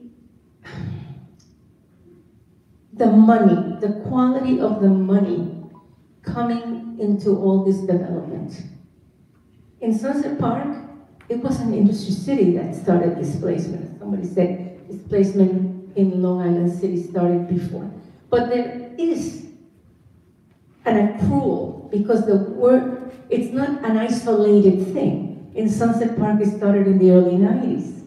And it was money, foreign money, that couldn't go to the bank and start buying everything cash, which is illegal in the state of New York. And government did not respond to that illegality. And so that makes me suspect. What was happening in Long Island City before Amazon that set up Long Island City for Amazon to walk in and say, this is good. So I haven't been able to find, even though I know what happened in Sunset Park, and I'm going, maybe I haven't been able to find that history in Long Island City. Maybe someone here can talk to that as well. Thank you. Yeah, so, Denise, you want to answer? Well, I can just answer, I don't know why that keeps going off. I can just answer from a real estate perspective, and now I understand why you went like this when I said, look what happened to Williamsburg. Waterfront property. Anything, waterfront property, Sunset Park, Long Island City, facing Manhattan. People are paying millions of dollars for waterfront property. They want a view. And people, this is a city with a lot of money in it. I think it's more than that. It's not such a simple. Well, no, but talking about the opportunity zones, it's really an interesting program. I mean, the intention behind opportunity zones is a good one. The intention is to really motivate and inspire developers to go into underserved areas to try to develop the community. That's the idea behind opportunity zones. So the federal government is giving tax breaks for that. But weren't you the one who said that, in fact, Long Island City was not an area that was needed because it was developing already? Yeah. Okay, same thing with Sunset Park. No, I understand. Okay, I agree so with you. when it comes to money, and I'll be more specific, what's the role of the EB-5 visa program of bringing in transnational Chinese, Russian, Israeli, whatever money into all of this happening here. Because that money is suspect, very, very suspect. All right, so we're gonna try to diversify the audience a little bit. Hi, I'd like to ask a question. Well, I'll pose my question, then give me 30 seconds to back it up. And my question is, if not Amazon, who would you invite into New York City? And before you answer that question, think of the Erie Canal, the railroads, the communications revolution, which was the telegraph and the telephone, the automobile revolution. The digital revolution is only about in the second inning. And therefore, New York City, in order to compete in the future with all the other cities in North America and other world-class cities, must become a leader in the digital revolution. We're number 2 now to several locations, not just Silicon Valley, but several locations in Asia. And I would be willing to bet that every single person in this room is here because New York City took advantage of these prior revolutions. And whether you're a brand new immigrant or your parents or grandparents were, that's why every one of us is here in New York City and not in Buffalo or a suburb of Des Moines, Iowa. Thank you, Pete. The question is, if not Amazon, who would you invite into New York City? Yes. Okay, I have an answer. Let's not make it a... No, but if they're asking, I have an answer. You want to answer? Sure, why not? Yeah. Maybe he has the same answer. Yeah, I think that, well, because what we're talking about is trickle-down economics, right? I'm not an economist. Basically what we're talking about, does anyone in this room still believe in trickle-down economics? Anyone, raise your hand. Yeah. Okay, so we're still talking about trickle-down economics for some reason. Why are we talking about who we want to invite here? It doesn't matter. Why aren't we talking about why is the rent so high? Why aren't we talking about why the food costs so much? The question of who's gonna come here isn't gonna answer those questions. Amazon, whoever is gonna put food on my table, they're not gonna pay my rent. That's not how it works. So why is that even a question? That's my question. Because I'm a human, right?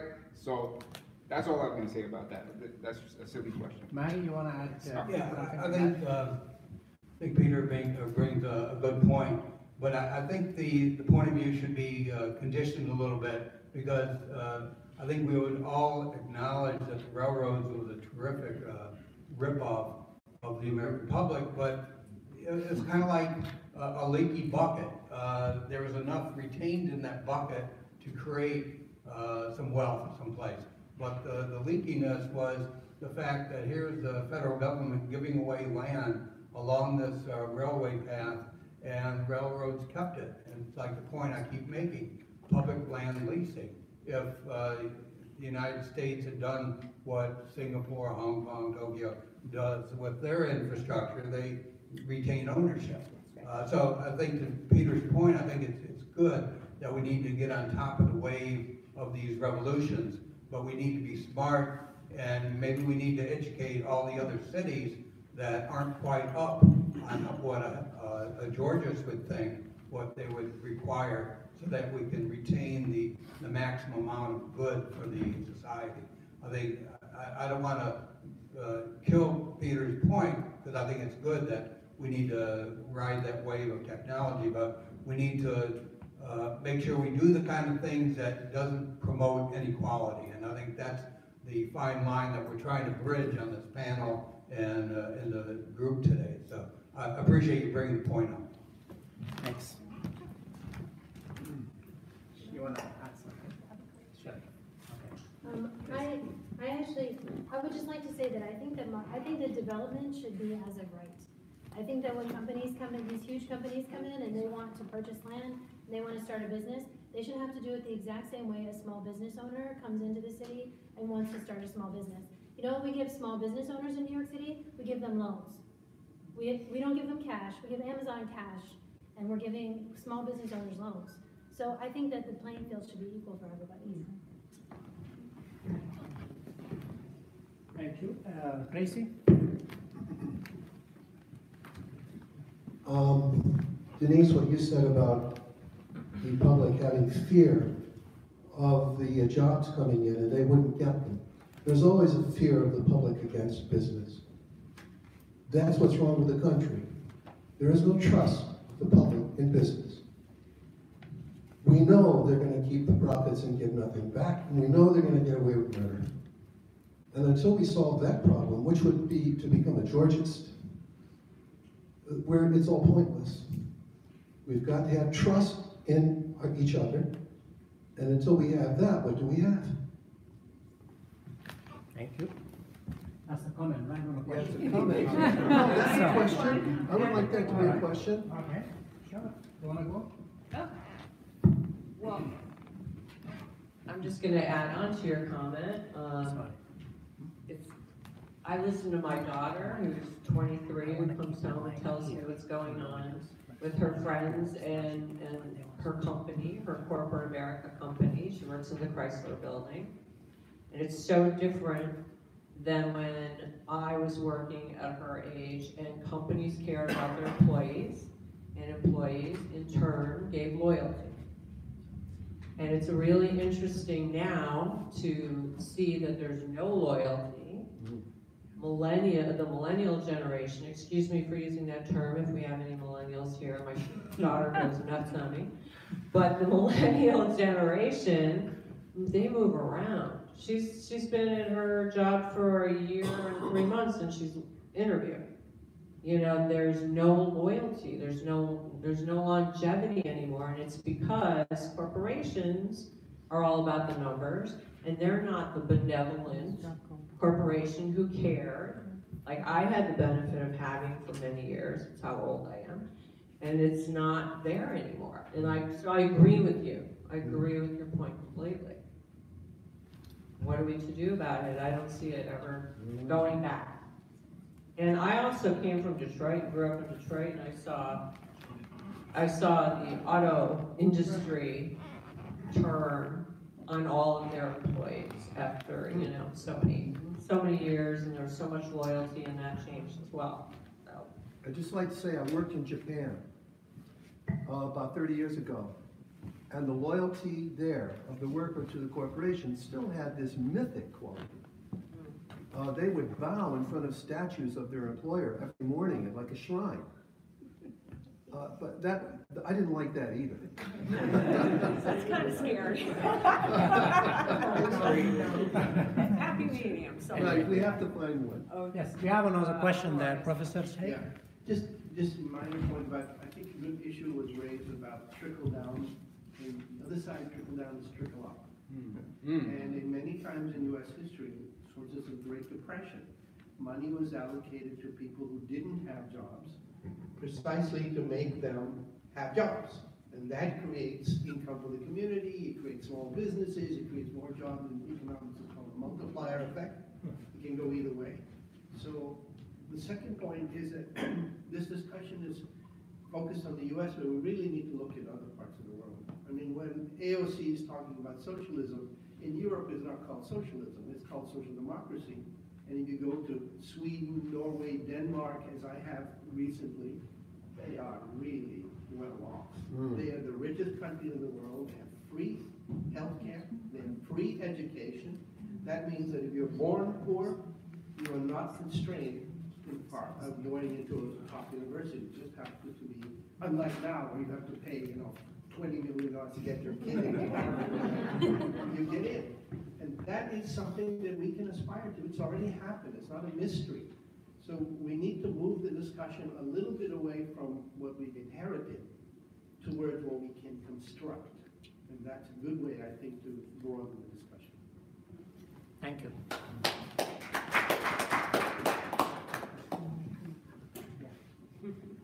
Any other questions or comments?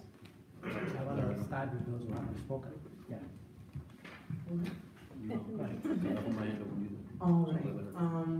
I had a question for you in the back before I got to them. What country did you use as a point of comparison to the United States of America? I couldn't hear. Norway, Norway, Denmark, Sweden. Nordic countries. Norway, Denmark, what are the populations of those countries? They're small. Roughly 10 million, give or take. I don't know if America, that's so hyper-focused on individualism nowadays, can truly aspire to become like those countries, because everyone's got their own opinion. And there really isn't a loyalty, I would say, to each other, trust to each other, like what you said. Let me just say that, I don't. Not that I don't want it, I do, I'm a bit pessimistic. Yeah. Just quickly, you could have said that about gay people. You could have said Americans will never accept them. You could have said about black people. I'm a brown person. You could have said they would never accept them. The whole point of social life is to change what people accept. And you do that by taking risks and fighting for it, not saying, this is what they won't do, therefore I won't do it. That's the point. And it's perfectly possible. Sweden, by the way, started off as a conservative Protestant country where they didn't even permit alcohol. They're a lot more liberal now, and that was through the changes that came about for people fighting for something new. So I think you should not be so pessimistic. Change is not only possible, it's absolutely going to happen anyway. The question is which direction. Speak it into existence. You know what that means? I'm sorry. When you want something to happen. Just one is you cannot two people talking. No, you have to fight for it. It doesn't happen because you want But then I would argue, is all of America accepting? So, right, all of America doesn't need it. Enough. Let's hand it over to Ron now. I think he has a question. Thank you. Yeah, so my question is a theme running through what a few people spoke of, and that theme is trust. The issue, for example, polls show Scandinavians have very high trust that the government will spend their very high tax rates on the people. So that can work, no matter what size the nation is, as long, and we know in America we have extremely low confidence and trust in our politicians to spend our money reasonably. And I think Dee raised the point about at the end of the day, it's going to be political questions. It's going to be questions of power about who's running the show and can we trust them. And I think this is what's gone down in this country over the last 50 or 70 years. The whole status of trusting the people that we elect to represent we the people, and I don't think anything is going to change until the people as a democracy rise up and vociferously demand that our politicians begin to behave themselves. And everything else is after the fact. I don't know, I suppose that's not a question. I don't know if anybody wants to comment. That's a very good, very insightful comment. I guess Alec want to ask a question. Well, let me say something real quick. I got a real quick point, very quickly. I know I'm not here to talk about like technicalities and shit. That's what I said, but I just wanted to say, because I know you were talking about how like Sweden. I don't care about like holding up Sweden. That's not my thing. They're dope though. It's pretty dope to be Swedish, right? But you're probably pretty well off if you're Swedish. So like I'd like to be Swedish. But, so okay, so they're small countries, right? Okay, yeah, we're a big nation, but like there's nothing that's stopping us from doing that as a municipality. So that's just my point. It's been so much that nobody is an economist, so I sometimes describe myself as an economist. I teach economics. So my question is actually going back to your original point. Yes, I'm the problem. And I'd like maybe to bring the panel back to the discussion of kind of business matters rather than something that I think is a bit too abstract for very pragmatic corporate movements, such as loyalty, trust, all those things. As long as there's money, there's all of that there. So the question is quite simple. Maybe somebody who's knowledgeable. When we look at, with my students at the map of New York City, there's a thing like that.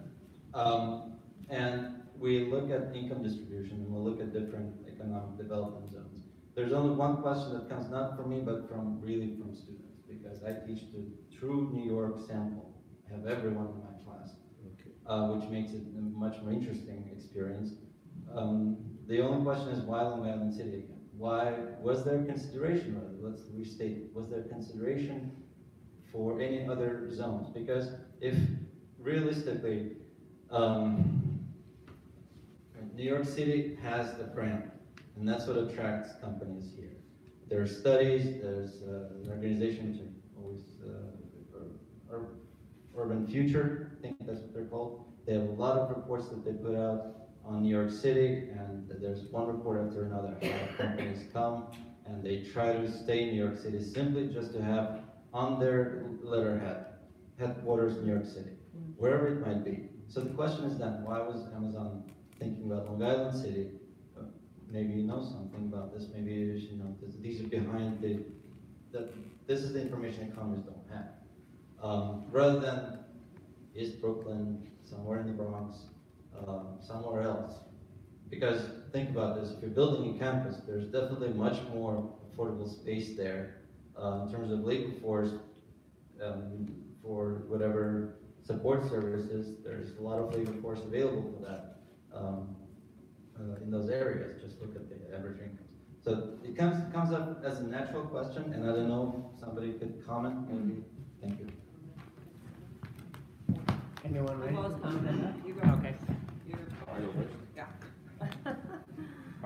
The reason why they were coming to Long Island City is, again, a political answer, right?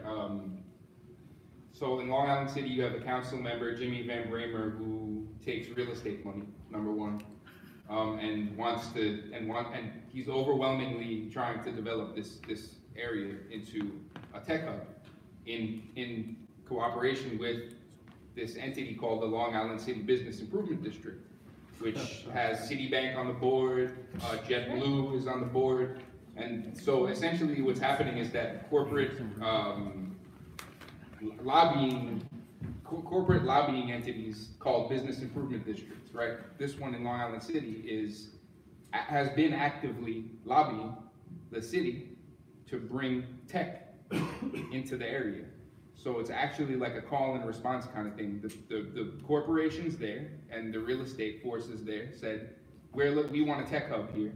This is our plan. They have, you can look it up. There's PDFs of their plans that they wrote up that they can't do yet because they need to get a rezoning to do it. And they need to go past the laws that exist to be able to build what they want there. But they have plans in existence. But they're telling us what they want there. And Amazon coming there fit perfectly in that plan.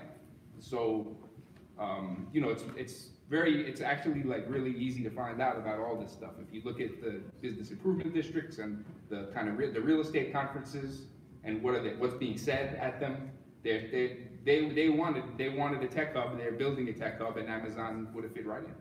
So that's I think she was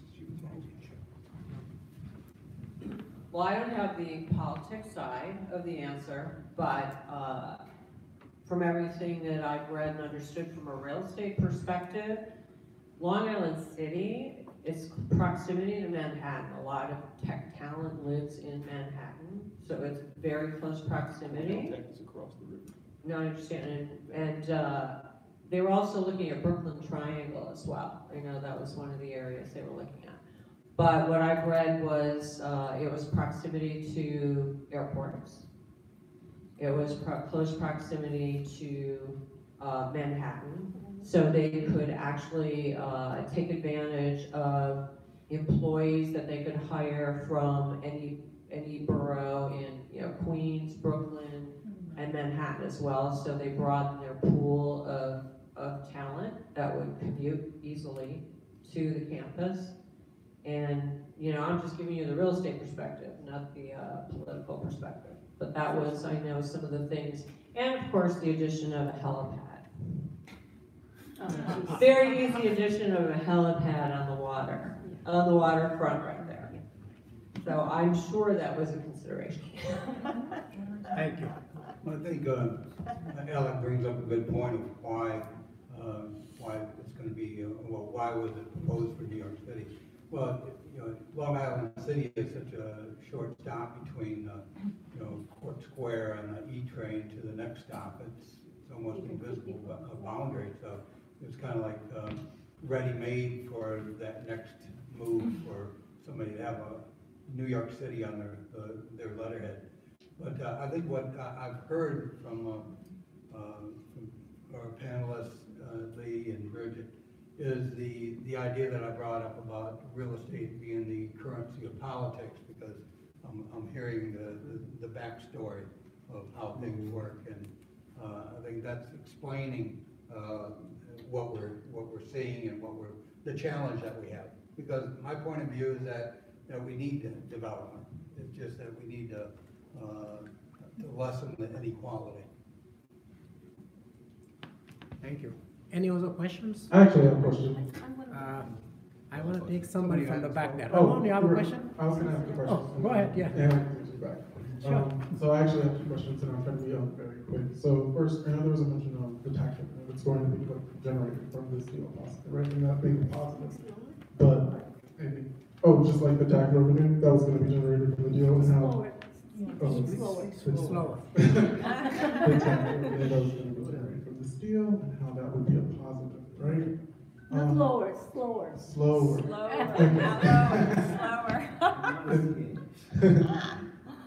So there was talk about the tax revenue that would be generated from this deal and how that would be a positive. Now, in the last gubernatorial race, that was an issue. Like the way that New York City accumulates so much wealth and so much income for the state, but that's not, in some people's opinion, adequately dispensed here in the city. I don't think that subsidies, I don't think tax breaks are, we're not really paying for that. Specifically because I could give myself a subsidy right now, or I could give myself a tax break right now and not pay my taxes, and the government would come to get that money. So my question is, when New York State, or I guess, however they want to negotiate this deal, they say, well, we're going to just give them, $3 billion off, but then we're going to let the L train run half working, kind of dangerous. We're going to let a lot of urban housing go into this derelict state. So when we talk about, we're going to get all this revenue, how is that really, really benefiting the city? So if I could get some specifics about how that tax revenue is actually going to benefit New York City.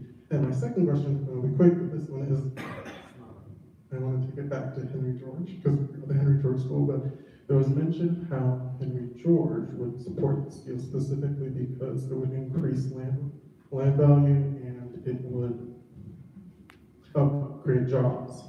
Now, from the little I know of Henry George, and for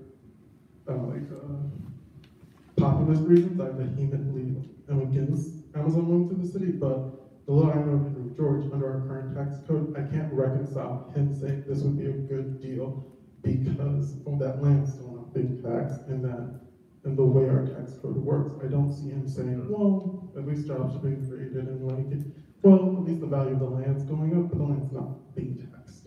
So, obviously, those are my two questions. Marty, you want to answer that? Real quickly, it's great when the ground rents go up. It's essential that the ground rents are captured for public and social purposes. That was the whole progress and poverty in a nutshell, is that, for example, that's why it was so hard in the 1910s, 1920s, when Georgists would go out into the hinterland and try to promote George to an agricultural community. It was like they couldn't figure it out. Well, of course they couldn't figure it out because land values weren't booming. So you need the booming situation, but you have to have that policy of capturing the land. That's why public land leasing is so important, because you're the landowner, or you're the public, or in the case of the community land trust, the community land trust is the owner of that land, and that's why they can have perpetually affordable housing. People below the average median income. I know a guy that has done quite a few community land trusts in this city. It is possible, and so that's the reconciliation. It's not just moving up, because it's kind of like if it goes up in value and a pirate comes along and steals it, that's no good. Okay. Any question there behind? Ramon? CK? Let's go. Go ahead. Thanks. Good evening. Okay.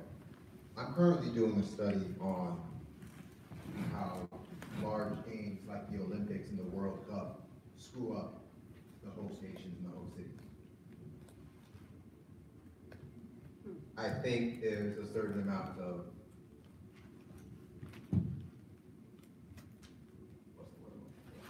resemblance? Yes, thank you. Appreciate you. Between what we're talking about today and that phenomenon.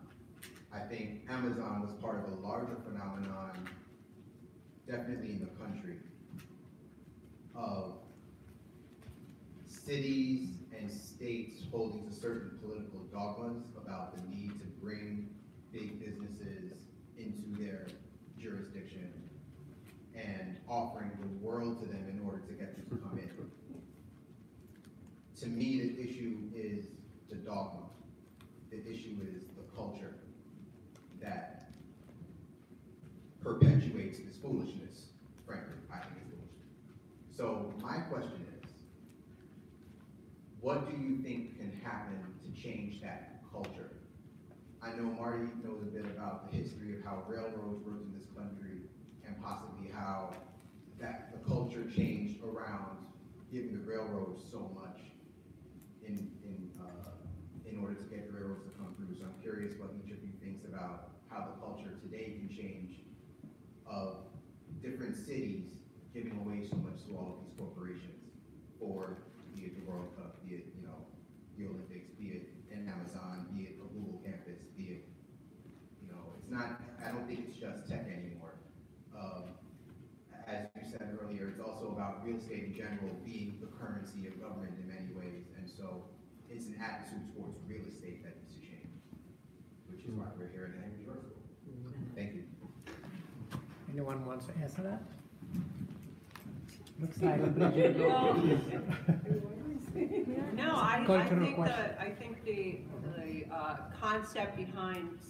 concept behind cities bidding on events, big events coming to the city, it's again all about money, jobs, bringing money to the city, bringing tourists to the city, having, you know, businesses in the city benefit from the influx of all the tourism and the people coming to the events. I mean, I think that's the basic reason for it. What I'll say is I think it goes back to, I agree with what was said before, it's more of a political dynamic than an economic dynamic, right? The reason why politicians like to do that is they like to have ribbon cutting ceremonies. Right? They like to have ribbon cutting ceremonies because they think folks like you think you're gonna think highly of them for being there cutting the ribbon and generating this activity. I think a more informed electorate, right, that understands the information and the pros and cons of these decisions can really help to maybe change that dynamic. When you're asking what can change is, you know, a more informed electorate can potentially change that dynamic where the politician might not just knee-jerk think that I am going to benefit from having a ribbon cutting ceremony, but actually I'm going to have an informed electorate that's going to be using the information available, using the transparency available to hold me to account so that my decision to bring whatever it is, the Olympics or Amazon or whatever, that electorate is going to be after me to determine whether that in fact, because I don't think all of these decisions are bad, I think it depends on the circumstances, but you need an informed electorate to hold you to account and to look at that information and decide whether in fact all ribbon cuttings are good. Thank you. We are going to take one more question because it's almost 8 o'clock. Yeah, he hasn't spoken yet. Okay, great. Give him the mic. I guess I wanted to make a comment in a way that I was thinking about this and just see if people had a response.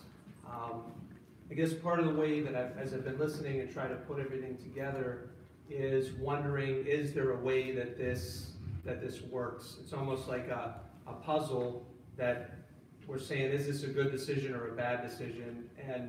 And can we fit all the pieces together so that it like works out for everybody, or it works out better for some people or for the majority of people? Because like we could say that if things were more transparent, it would be better for everybody. If the government captured more of the value, it would be better for everybody. If we protected more of the people in the deal, it would be better for everybody. So those are some of the things that I picked up. At the same time, it seems like there's these competitive forces that maybe can't be resolved. It feels like to me, or it looks like to me, because certain self-interest of different groups, it doesn't look like you end up choosing one or the other. Like you won't be able to set up a situation where everybody benefits, and that's where I'm out of it. That's all I have to say. I don't know if anybody has any response to that. Okay, thank you. Can I? Go ahead, yeah. I have a question, but she hasn't. Can I ask it in her or? Well, let's take one final question, because it's almost time, I believe. And then there's another question still to be answered. So everybody's asked a lot of questions. We'll answer that later. Everybody's asked a lot of questions. You guys have given your perspectives on the deal. We've all established what the problems are. Dee, I'm sure you would agree that kind of like private interest versus public interest kind of feels like David versus Goliath in a way. So my question is, where do we start by changing to not change the narrative, but change the structure, just in New York by itself? So Goliath is the public, and the other person is private industry, because so there you go. Anyway. Thank you very much. It looks like it's time. So, Marty, you want to answer that, and then you'll close? Yeah. Yeah, I'd like to answer that, and maybe the panelists can summarize their points and what they've done. I think what we need to do to change or to move to the next point, to look forward, would be to establish what we would call best practices. So when the issue comes up, okay, what are we going to do in Long Island City when the next tech company comes in or whatever, that we can make these points, a lot of the points that were made here tonight. And then we become part of the political process, maybe not advocating one side or the other, but saying, we've listened to the community and they have these concerns. We'd like to have all these answered before we get to square one. I don't think that we would have that much different of an outcome if everything was fully transparent. I think somebody may not make as much money if it was more transparent. Now again, I think that's the thing that we have to demand as a society. We all want these good things. What's a social benchmark that we need to achieve? And I think that's what I'd like to do, is come up with best practices. Do you want us to summarize? Yeah. Okay. So, in summary, what I try to bring to this work is that I'm not an economist either, so I figure if I can understand it and do the work to understand something and then explain it to people in a way that is much more accessible, then maybe I'm adding some value. That's what I've tried to do in Hudson Yards. I think that Amazon and all further deals would benefit from that. I think that there is a reason why these things are so complex, is because it makes it harder for the public. I forget who's the public and who's the person. The Goliath and David. The David. I think it's hard for the David to get access to this information and to make decisions. And I don't think that transparency is a panacea. I think that transparency allows people to have healthier debates.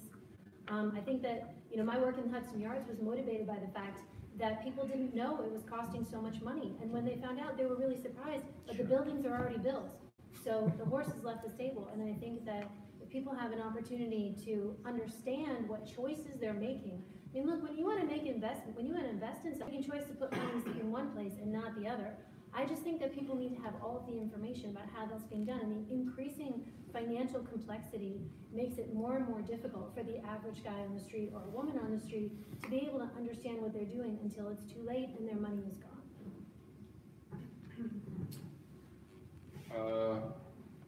It's on. Yo, all right. Oh, I gotta do a summary? Very I big. didn't write it down beforehand. Very Was big. the big box? I think it's really simple, right? It's really simple. It depends, like, this discussion really hinges on what you consider to be important, right? So do you consider your livelihood to be important? Well, if you need to consider your livelihood to be important, rather, right? Do you need to consider is your livelihood an important thing that you need to worry about all the time? All right, if the answer is yes, for some people it's not because they're good. Yeah. But if that's a thing that you have to worry about that you're focused on in life, then the answer to the Amazon question is no, it's not good for us. And we know this because of evidence that every time a big development project comes, we get displaced. That's it. It's not even a thing that's up for debate because no one still told me which development project didn't cause displacement. I'm still waiting. There's a lot of people here. No one told me because there isn't, right? And you know, whatever promises there are, I live in Woodside. Long Island City is two neighborhoods away from me, right? Amazon comes, okay, they promised this, they promised that, okay, I get all these things, but then actually, oh, I can't live in Woodside no more because the rents went up. So now I gotta live in Rosedale, Queens, or like Long Island in someone's basement or something like that, right? You know what I mean? Like I'm gonna so I gotta commute to my new job in Long Island City from the edge of Queens, or, you know, somewhere off of a bus stop, in Bayside or something like that. Like, so let's think about the actual, like, you know, objectively what's gonna happen to human beings when something like this, you know, is built. Thank you. Denise? Can't believe we're doing a summary here too. Because I thought my summary was pretty clear. I really just focused on the Amazon deal and not the bigger problems that we're all facing with. And frankly, I agree with a lot of my fellow panelists on a lot of points that they made. But in terms of Amazon, somebody is going to come into Annabelle Basin. Someone is going to take advantage of that opportunity zone.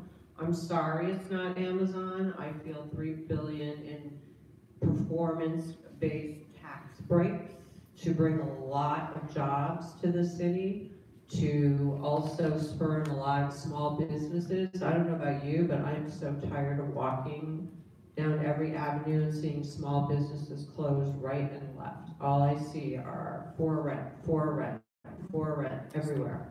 And in Long Island City, I believe we wouldn't have seen that because we would have seen so many businesses starting there to serve this huge population of workers that was coming in.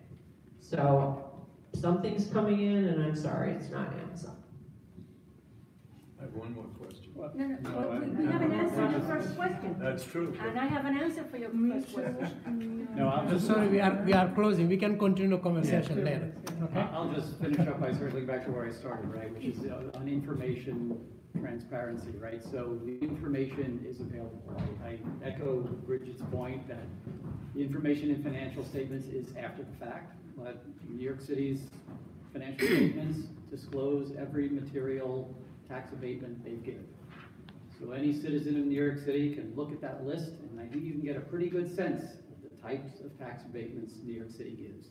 And either you agree with those tax abatements, or you don't agree. And if you don't agree, you should advocate for different leadership of New York City, right? But that information is there, and I think having that information available and understood by the citizenry is very, very important to this discussion. Thank you very much, our great panelists. I think you did a wonderful job. And to the audience, very, very good questions, very lively discussion. So I invite you to join our courses because what we discussed today very much connects and ties up to what we offer here.